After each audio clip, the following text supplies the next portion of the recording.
Hey everybody, here I am again with a new Home Assistant tutorial, and this time about the brand new alert ticker card.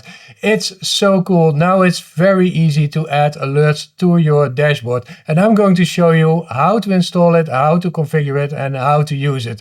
Let's dive into this.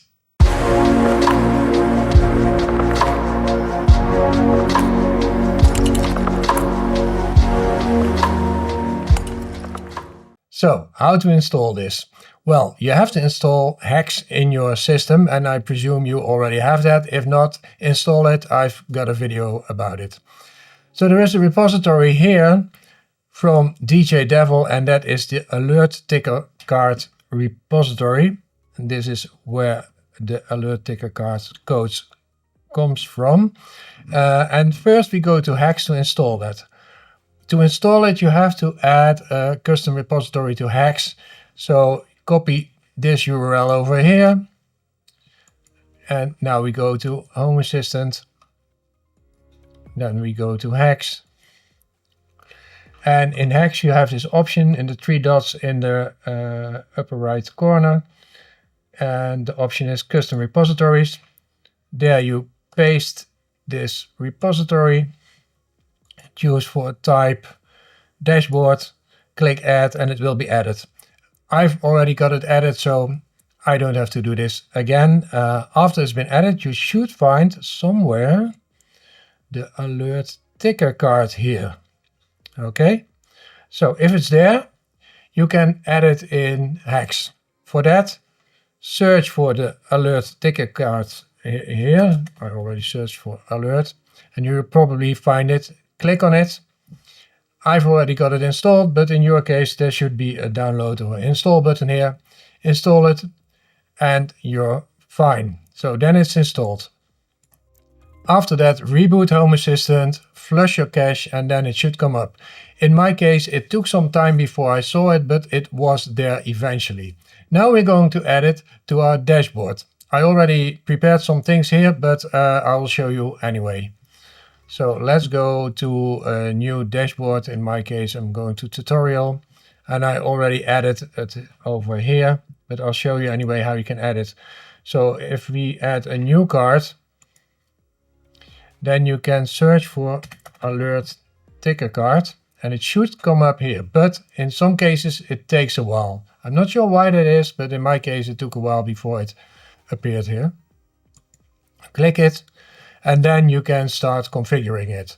And that I'm going to show you within the card that I already configured for you. So I'm going to cancel this. And I'm going to open the alert ticker card that I already added. So I'm going to open it here.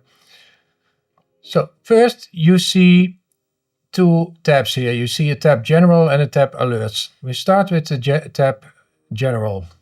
There's a cycle interval, which means how long it will take until the various alerts show after each other. It's set to 5 seconds. Then you can search for a transition animation. I've got it set to fold, but we can also set it to slide, for example. You see it slide. Or we can set it to flip. Or we can set it to split. Well, there are so many options here. It's really cool. This one, for instance. Well, I like this one. Okay, let's choose for roll, rotate, and slide. So I can choose the snooze behavior, show duration menu as before. This is the snooze button. If I click it, I see here the hours. The fact that it didn't show on the other one was because it flipped at the same time. So yeah. Then you can show a history 50 in this case. That is this button, and it shows me the history of all my alerts. So I set it to 50. Then I can choose show the alert card when no alerts are active. This means that when no alerts are active, I still see an alert card, but it shows that there is no alert active. Okay, let's set this to 4 hours. So, okay. Then you can also choose large always visible buttons.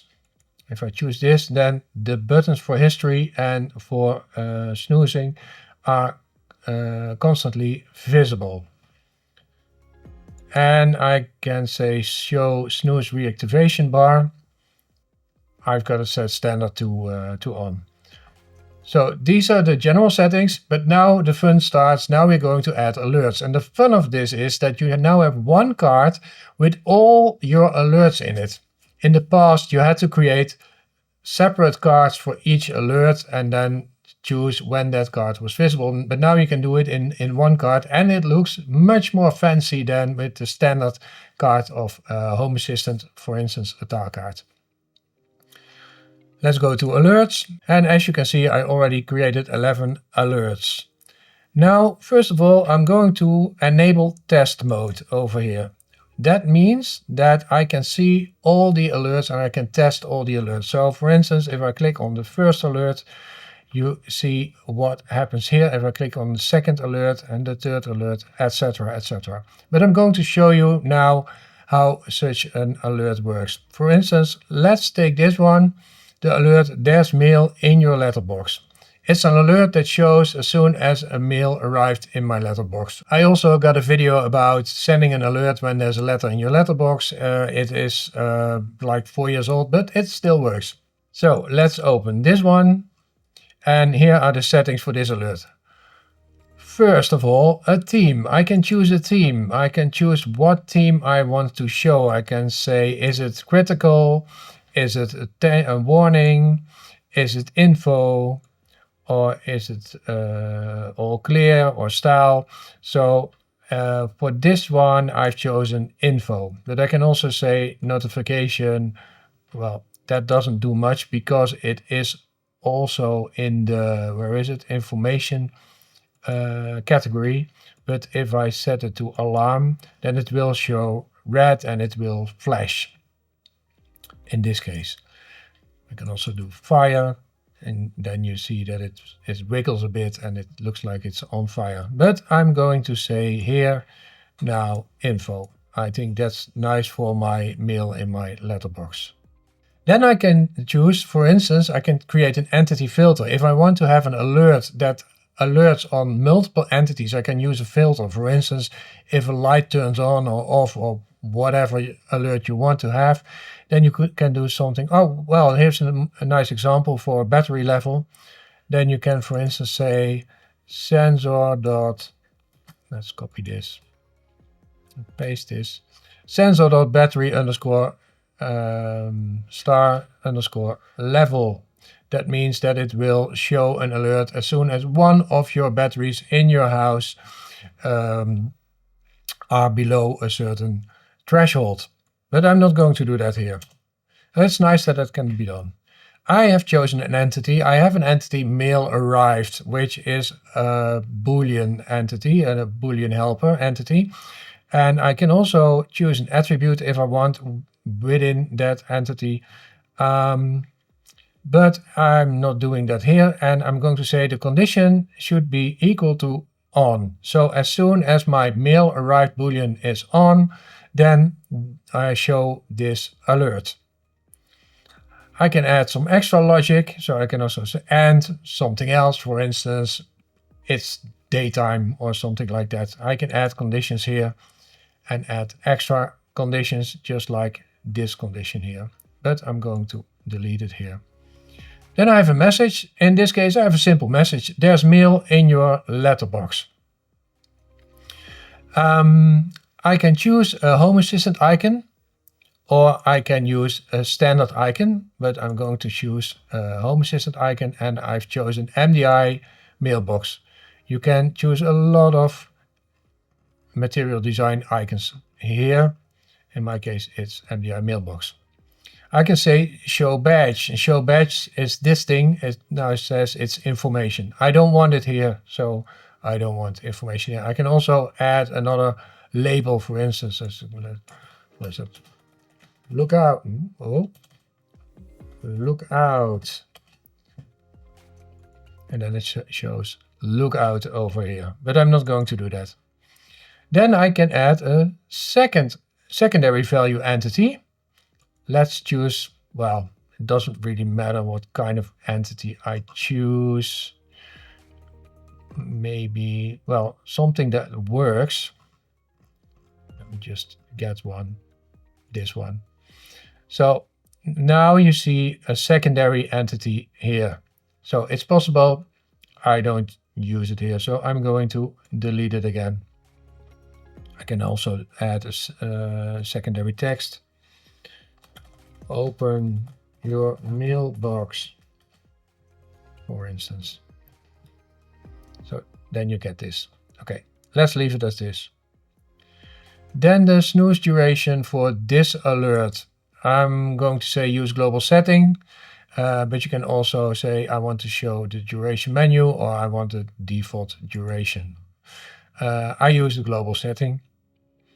I can enable a sound for this alert. That means that a sound can be played through your speakers. Not going to do that here too. I did that in another alert that I will show you in a minute. Then we have action types. So if I tap on this, what does it do? Call service, navigate to page, more info, open URL. So I can, for instance, say call service, and then I can do an action. Well, light dot turn on, for instance, turn on a light for a specific target. Alarm lights. It doesn't really make sense for this alert, but it's just to show you how it works. So let's remove this. Let's do nothing on the tap action. I can also do a hold action. So if I push this alert for, in this case, I think it's 500 milliseconds. Yes, then something happens. I can also choose an action type here. And there's the snooze action. And the snooze action I actually use. That is, if I go here to, well, it's now showing the wrong alert. Let's say, show me the right one. Why doesn't it show me the right? Okay, here it is. Where was I? Yeah, so the snooze action. If I click on this snooze button, something should happen. So what I did is in the snooze action, I'm saying call service, turn off input boolean, which makes sense. It means I took my letter out of the letterbox and I don't want to see this alert anymore. So turn off input boolean mail arrived, and then this message will disappear. Okay, so this was basically everything that I can tell about it, but there are some things that you can tweak a little bit more, and I'm going to show you that right now. So stay here. For instance, this one shows my trash, what trash I have to put out on the street today. And I did something here, something else. So let's go down, and then we go to message to display. And what you see here is that I can actually use template code. So I can use template code to show information in my alert message. That is a really cool thing. So that's one thing that you can do, but there's more. Let's go to alert input boolean freezer. So if the freezer door is opened, or open for, in my case, 30 seconds, let's see, then I added a sound. Where is it? Sound enabled for this alert. So I turn this on and it plays an auto-generated tone when an alert becomes active. I can also point to a certain MP3 file that I want to play, and that can be an MP3 file on my own server or an external MP3 file as far as I can see this. It requires browser autoplay permission. And that is basically everything that I can tell you about this alert ticker card. It's so easy to install, easy to configure, and something everybody should have on his dashboard. If you like this tutorial, give it a thumbs up, subscribe to my channel, and if you want to support me monthly just like these awesome people do, then you can become my Patreon, you can subscribe through Ko-fi, or you can join my channel as a paid member. I'll see you next time. Bye bye!